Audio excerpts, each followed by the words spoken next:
Hi everyone! Today is tie-dye day. As you can see, we all three have made some shirts. We did it last night just to experiment, and we wanted to show you guys. We have 3 different designs to show you today, and you can make all kinds of designs. So in your kit, you're gonna have to find, let's see, the tie-dye kit and the white shirt. So go ahead and get those, and we're gonna make the shirts. I wanna show you how to make it. First, before you do anything, you have to make sure that the white shirt is wet. Damp, not soaked. It has to be damp. You can't have it dry, and a lot of people start with the dry shirt, but the colors don't really boom. They don't really like stand out. So it's really more important that you have it a little bit damp so that the dye will absorb within the shirt. So we have our shirts, and we're going to make the designs however we want. In your kit, you have rubber bands. You don't always have to use those rubber bands. You can use other things. We have what's called cable ties here. Look like this. You can use these. You can use yarn, string, whatever you have. I like those ties better, the cable ties. It seems like it worked a little bit better for me, but you can do whatever you want. What you have in your kit is rubber bands. Go ahead and make your design, and Jacob, you make yours. I want you to make a design that fits within that Ziploc bag.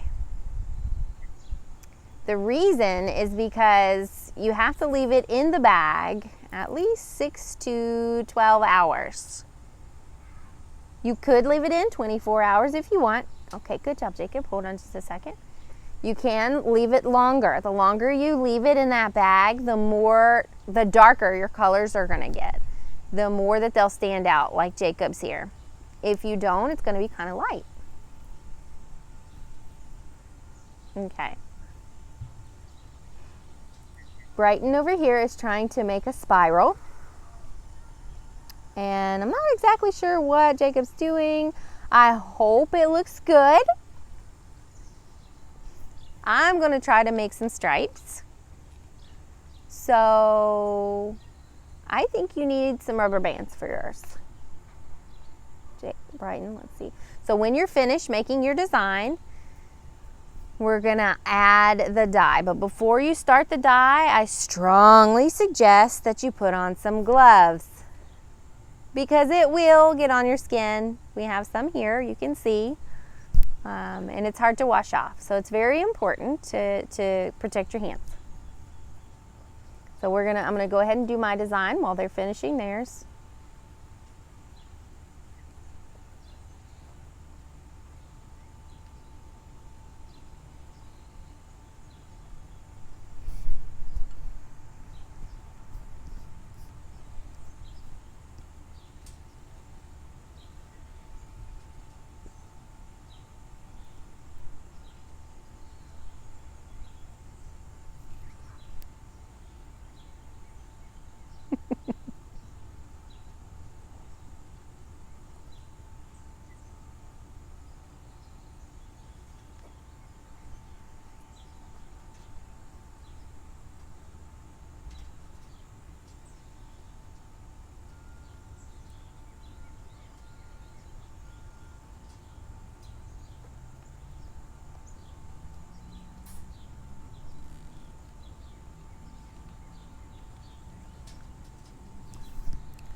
So we leave that. Got to make it really tight.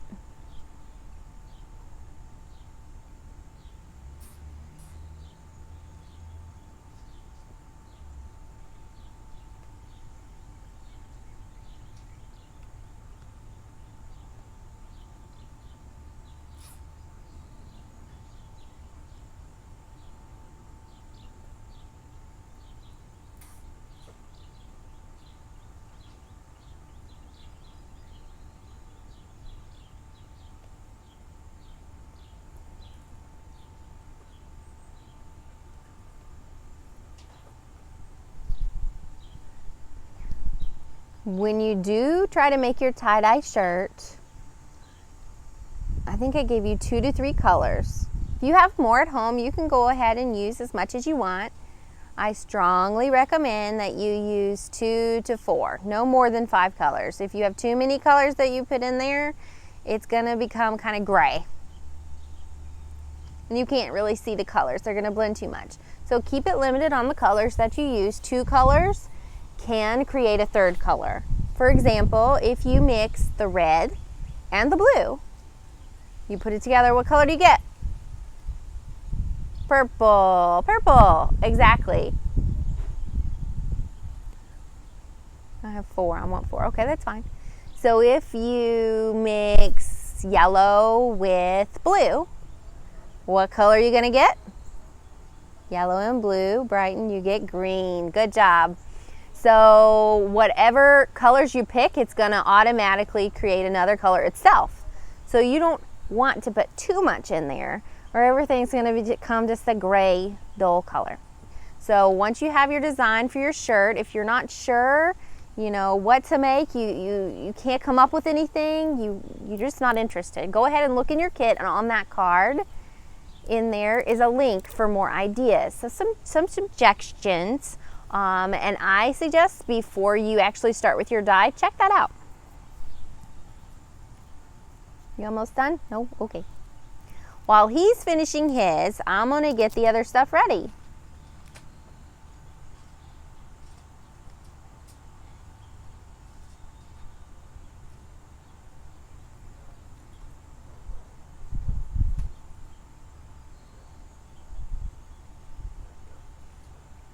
We have 5 different colors. And really the kit comes with about 3. 2 we had yesterday, left over from yesterday. So we're going to go ahead and try to put those in there and use those as well. Like I said, it's really important to put your gloves on. So we're going to do that first.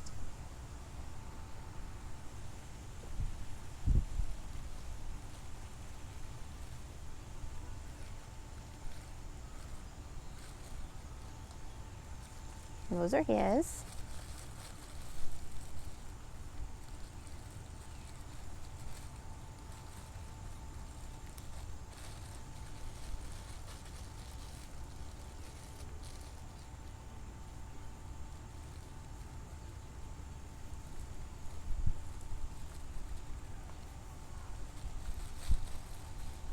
Okay, so now when you're finished with the dye, after it's already all on your shirt, you can go ahead and put it into a Ziploc bag. Then you want to leave it. You want to let it sit for as long as you can. When you're done, take it out of the baggie, take off the ties or the string or the rubber bands, whatever. Just try not to cut your shirt if you use scissors. So you can cut those off. Run cold water to remove the leftover dye. You don't want it to mix with the other colors on the shirt. So go ahead and rinse that, and when the water runs clearly, you can put it in the washing machine. Once it's done there, put it in the dryer and it's ready to be worn. Go ahead and use the dye.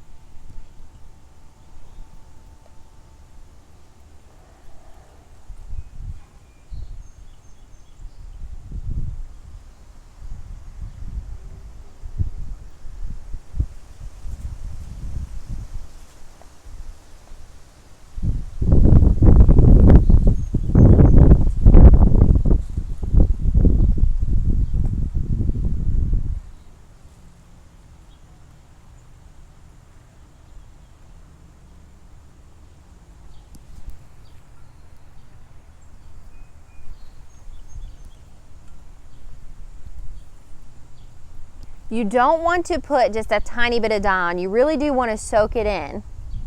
You want to put quite a bit. Let it bleed through the whole shirt.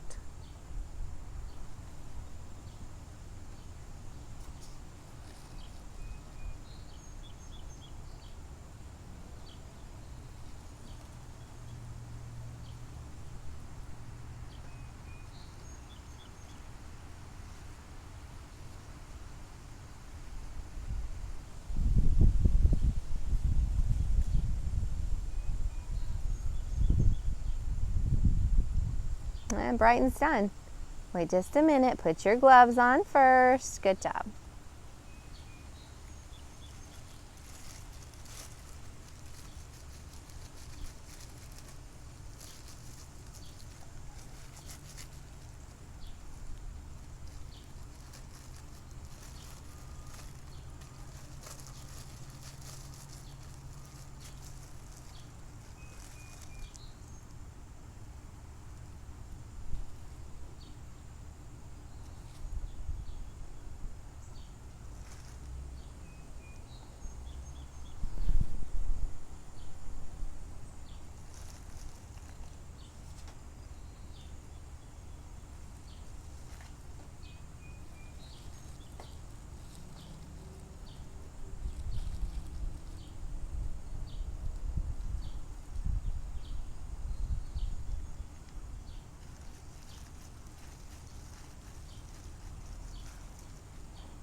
Okay, I think I'm finished. So they're still working on theirs, adding more dye to their shirt. So I'm going to go ahead and put mine in the bag because I'm finished.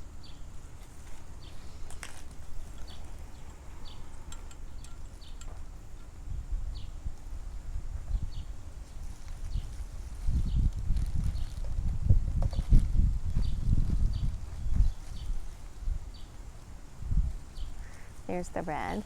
Don't worry.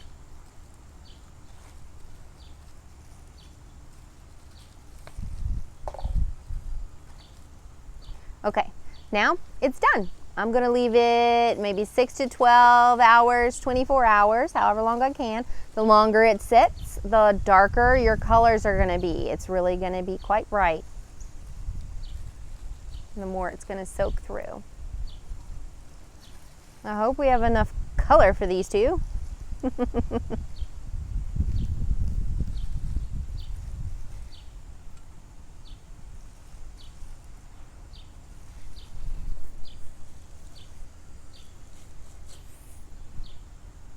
It's not black.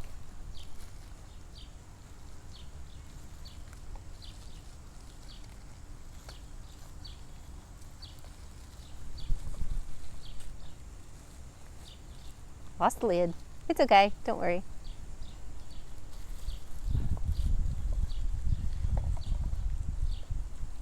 Are you done? Oh, you need more? Red, no more red. No.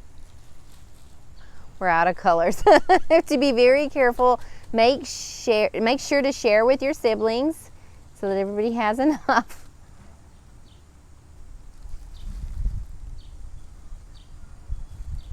Are you done, Jacob? Okay, yes. Let's get a bag for you.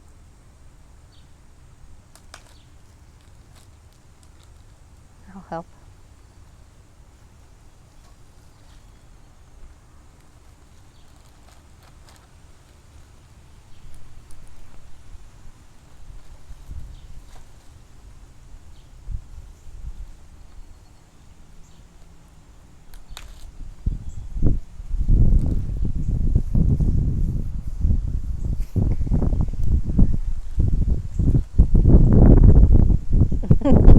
So while he's adding more dye to his, I think it's going to be your turn to make your shirts. So go ahead and make your own tie-dye shirts. Be creative, have fun with it, and make sure you take a picture. I'm curious what your shirts are going to look like. I also want to say thank you very much to the Dater Foundation and to the Hearing, Speech, and Deaf Center for their support for this camp. Until next time, bye-bye.